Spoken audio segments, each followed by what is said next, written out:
Good afternoon, Professor and fellow classmates. My name is Nicole Mitchell. Today I will be doing a presentation on stop and frisk. Stop and frisk is well known in New York City. Today's topics will be discussed will be what is stop and frisk? What is a stop? How does it affect people? And is there controversy over the act racially? And I also will be giving you statistics over the years of how the act did in numbers. The stop and frisk policy was adopted from the English law in a number of American courts.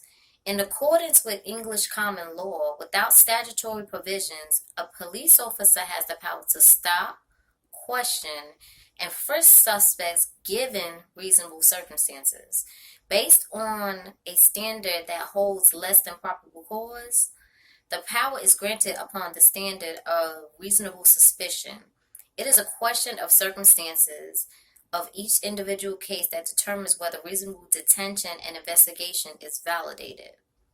Stop and frisk was made into an area of concern by the Supreme Court when it encountered the case of Terry versus Ohio.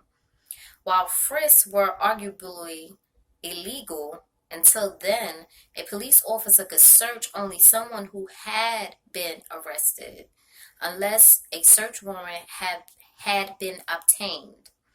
In the cases of Terry versus Ohio, Sabron versus New York, and Peters versus New York, the Supreme Court granted limited approval in 1968 to frisk conducted by officers lacking probable cause for an arrest in order to search for weapons if the officer believes the subject to be dangerous. The court's decision made suspicion of danger to an officer grounds for a reasonable search.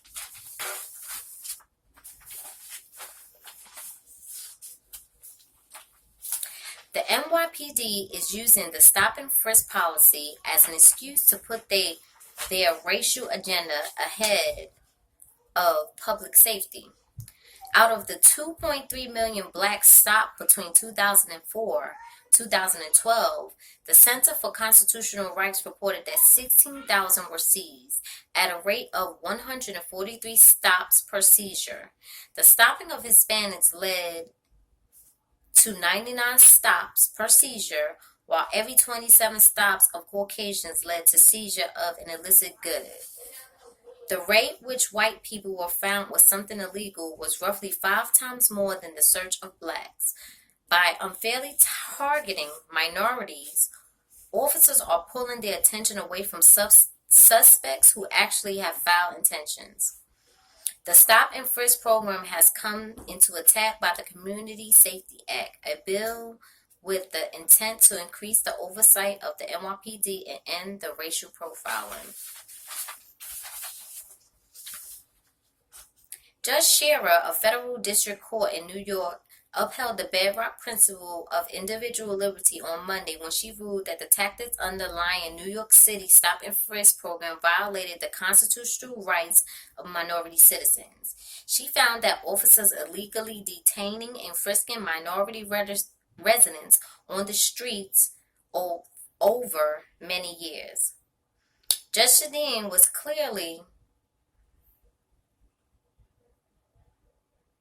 speechless of Mayor Michael Bloomberg's comments when he turned a blind eye to the evidence that the officers are conducting stops in a racially discriminatory manner, and they're sealed to defend a policy that they believe to be effective.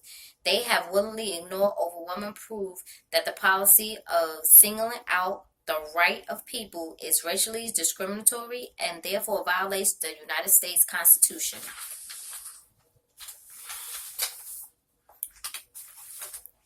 Here are a few rules when you are stopped by the police.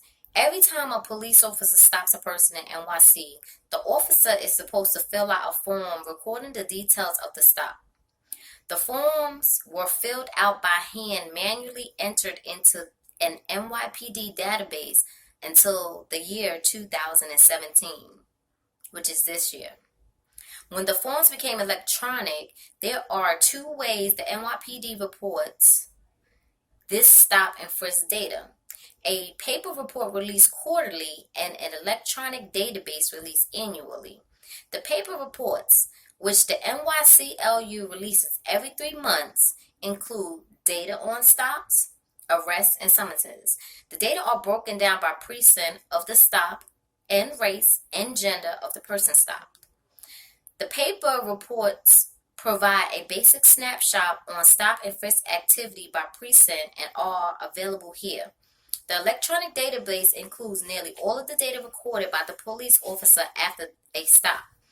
The data include the age of a person stopped, if a person was frisked, if there was a weapon or firearm recovered, if physical force was used, and the exact location of a stop within the precinct.